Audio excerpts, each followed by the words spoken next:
Bonjour à toutes et à tous. Avec vous, Mohamed Bilal, professeur de mathématiques. Aujourd'hui, on va faire la sixième partie du cours de vecteurs et translation. Dans cette partie, on va continuer le cours. Donc, on a déjà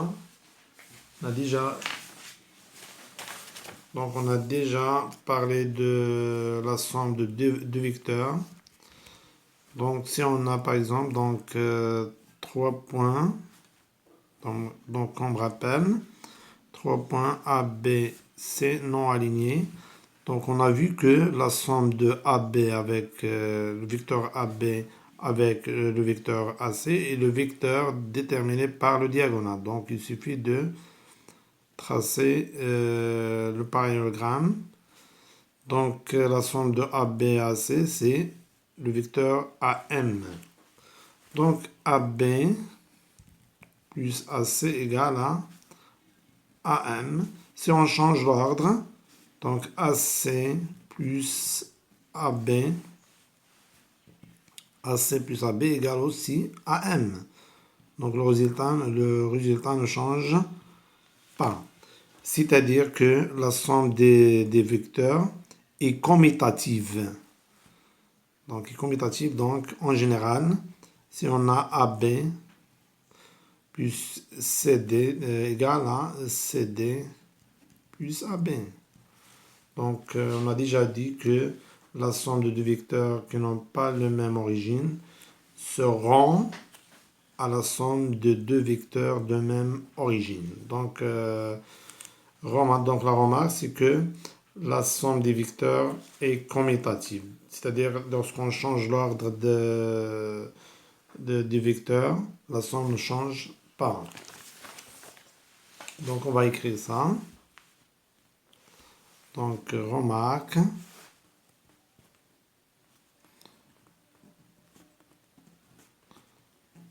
On va continuer le cours. Soit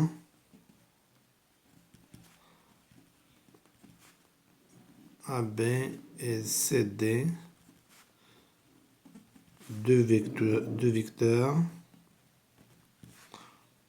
non nuls. Oui, donc on a AB plus CD égale à CD plus AB, c'est-à-dire la somme de deux vecteurs ne change pas si on change l'ordre. Oui, donc égal à CD plus AB. Par suite, la somme des vecteurs est commutative. Maintenant, si on prend par exemple 3 points. 3 points, par exemple, commençons par des points non alignés. A, B, par exemple B et C, par exemple. Donc, on sait que la somme de deux vecteurs ou bien de plusieurs vecteurs est un vecteur. Donc, on a déjà parlé de ça. Donc, on veut calculer ou bien déterminer la somme de ces deux vecteurs, c'est-à-dire AB plus BC. AB plus BC. Donc, on sait que le vecteur BC, on peut le représenter par n'importe quel point du plan. Donc, si on choisit A, donc on peut représenter BC à partir du point A. Donc, puisque les trois points ne sont pas alignés, donc on va utiliser le parallélogramme. Donc, on va tracer le parallélogramme. Donc, comme ça. Oui, E. Donc, le vecteur AE est le même que égal à le vecteur BC, c'est BC. Donc, dans ce cas, AB plus BC, ça sera AB. Et BC, on peut le remplacer par AE. Oui, donc dans ce cas, on a la somme de deux vecteurs de même origine. Donc, leur somme, c'est le vecteur déterminé par le diagonale, c'est-à-dire égal à AC. Donc, AB égale à BC Donc, c'est comme si on élimine B, donc égal à AC. AB plus BC égale à AC. Donc, cette relation est appelée relation de Chasles. Donc, relation de Chasles. Donc, cette relation, il est vrai quels que soient les points A, B et C. Donc, il est vrai aussi si les points sont alignés. Donc, si les points sont alignés, donc ici dans AC, donc le point B occupe 3 positions, ou bien il appartient au segment AC, ou bien hors segment. Donc, par exemple, s'il existe ici, donc AB, donc il est évident que AB plus BC égale à AC. La même chose si B existe ici, de cette partie ou bien de cette partie. Donc, en général, on a dans tous les cas, donc quels que soient les 3 points A, A et B et C, on a toujours AB plus BC égale à AC. Donc, attention, si on a, par exemple, AB plus CA, donc n'égale pas, donc cette somme n'est pas égale à BC. Donc attention, n'est pas égale à BC. Donc pour qu'on puisse appliquer la relation de Chasles, il faut que les B, donc le même point existe ici, pas comme ça. Donc il faut que l'extrémité du premier vecteur est l'origine de la deuxième. Donc, ce qui n'est pas le cas dans ce cas. Donc, qu'est-ce qu'on va faire ici? Donc, on peut appliquer la relation de Chasles, mais premièrement, on doit changer l'ordre. Si on change l'ordre, donc ça devient CA. Donc, CA plus AB. Et maintenant, oui, on peut appliquer la relation de Chasles parce que l'extrémité de le premier vecteur est l'origine est le même que l'origine de le deuxième vecteur. Donc, ce sera CB. Donc, on va écrire ce qu'on a expliqué. Donc, 7. Oui, donc 7.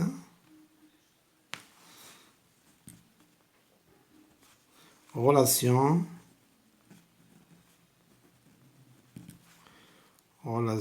de Chasles.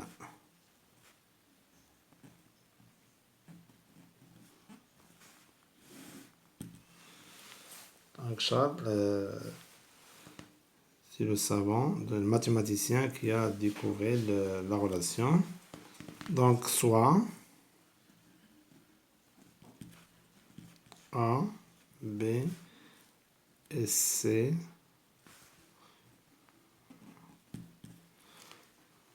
trois points du plan quelconque. Donc ils peuvent être alignés ou bien non alignés. Donc la relation est toujours vraie, quelle que soit la situation des points. Donc on a AB plus BC égale à AC. Oui, donc si on a par exemple comme ça, donc par exemple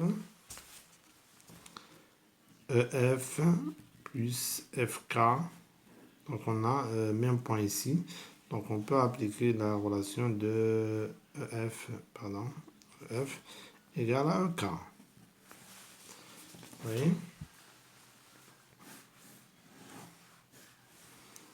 Donc prenons des exemples.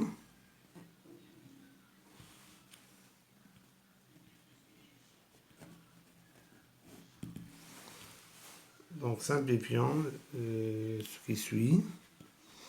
Donc simplifions.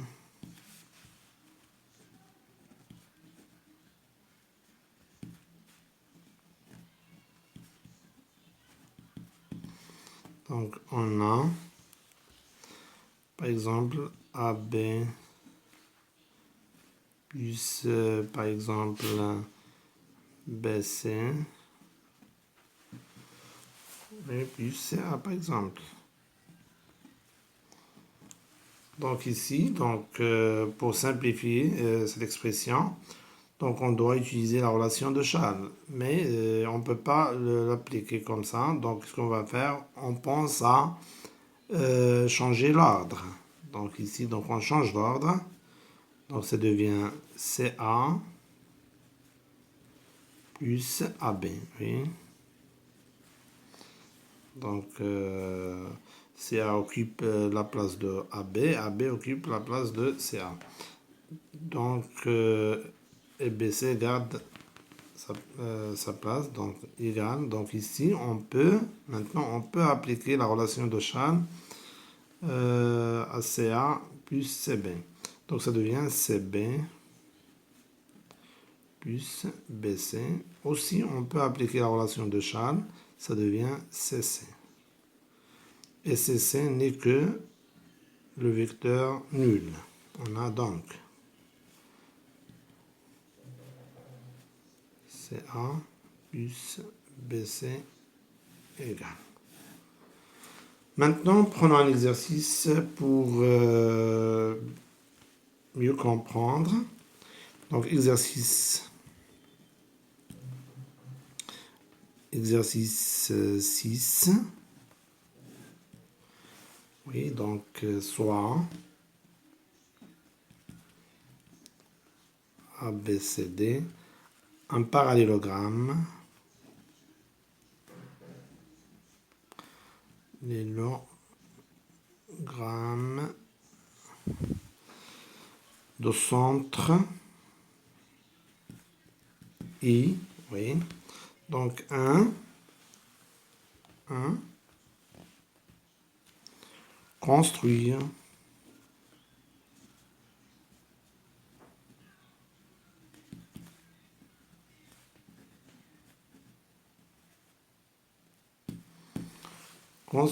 une figure, 2, simplifier,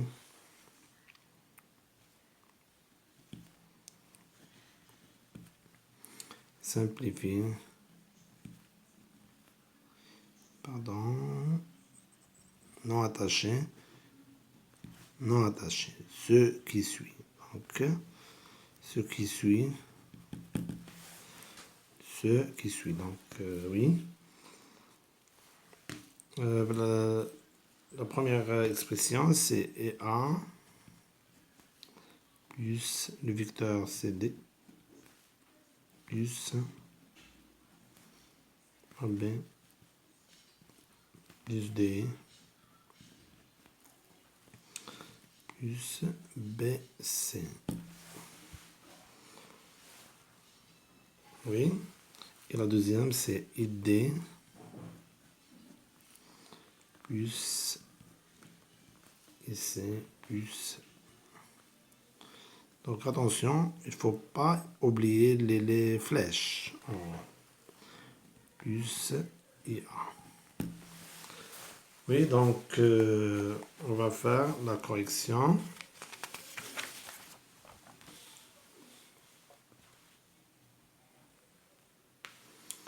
Oui, donc correction d'exercice. Donc on trace la figure d'abord. Oui, solution.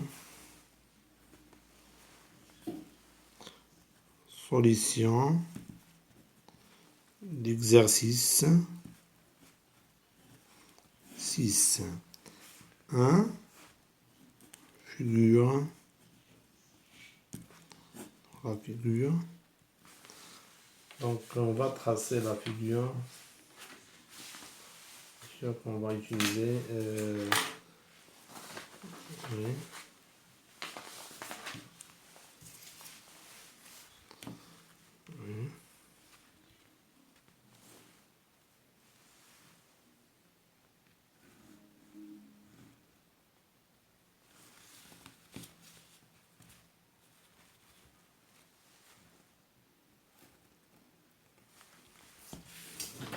Oui. Donc on trace la figure.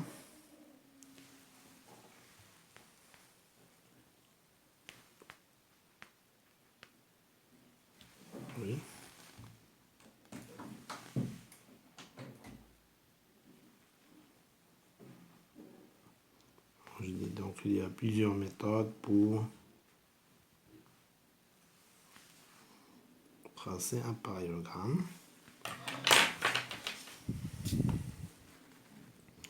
Moi, j'utilise toujours, comme vous voyez, la méthode des côtés opposés. Ils sont isométriques.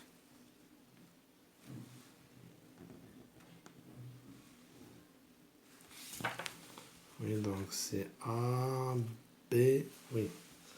Donc c'est A, B, C, D. D. Et le centre, c'est I. Centre, c'est I. Donc, puisque ABCD est un parallélogramme de centre I, donc I, ça sera le milieu. Oui, ce sera le milieu des diagonales AC et BD. Oui, donc en figure 2.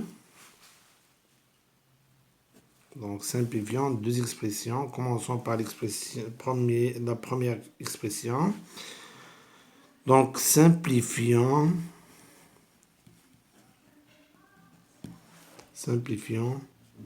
l'expression. Par exemple, on commence par IA plus CD plus AB plus DI et plus BC. Oui, donc ici on va, donc on a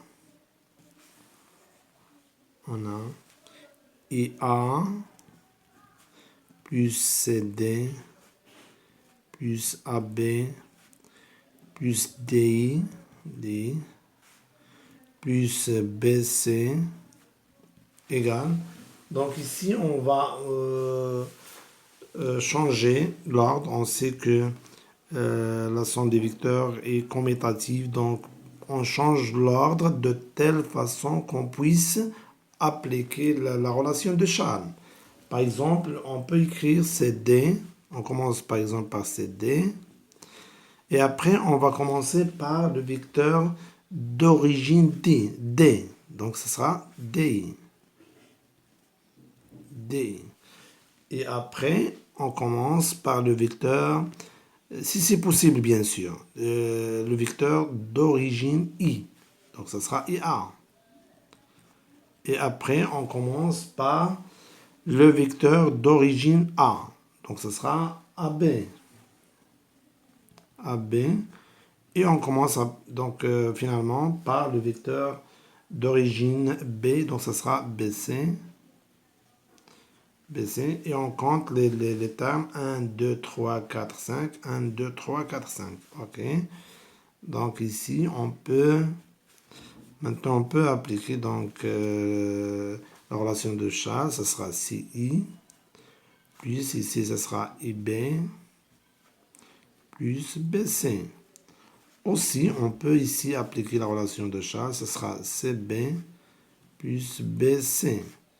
Donc, est égal à CC.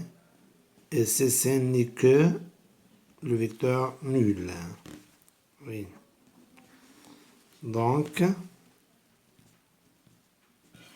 EA plus CD plus AB plus DI plus BC égale. Oui. Très bien. Donc maintenant, simplifions, on passe à la deuxième expression. Simplifions l'expression ID. Deuxième expression, ID plus IC plus IB plus IA, par exemple. Oui, donc maintenant, dans ce cas, on va utiliser le fait que I est le centre du parallélogramme ABCD, donc I est le milieu des diagonales ACABD. Donc AI, d'après la propriété des milieux d'un segment, on sait que AI égale à IC. Donc, c'est-à-dire qu'on peut remplacer AI par IC. De même, puisque E est le milieu de BD, donc BI égale à ED. Toujours d'après la propriété de milieu d'un segment. Donc, qu'est-ce qu'on va écrire? Donc, donc d'après les données, puisque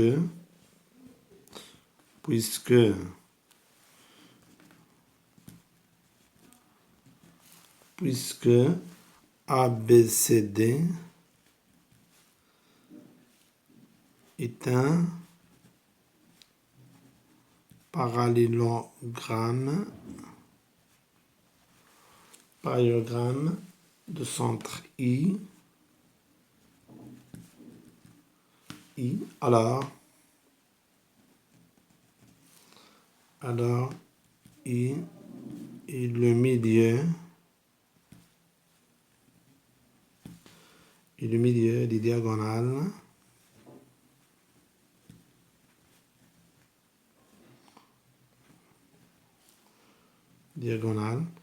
AC et BD. Oui, AC et BD.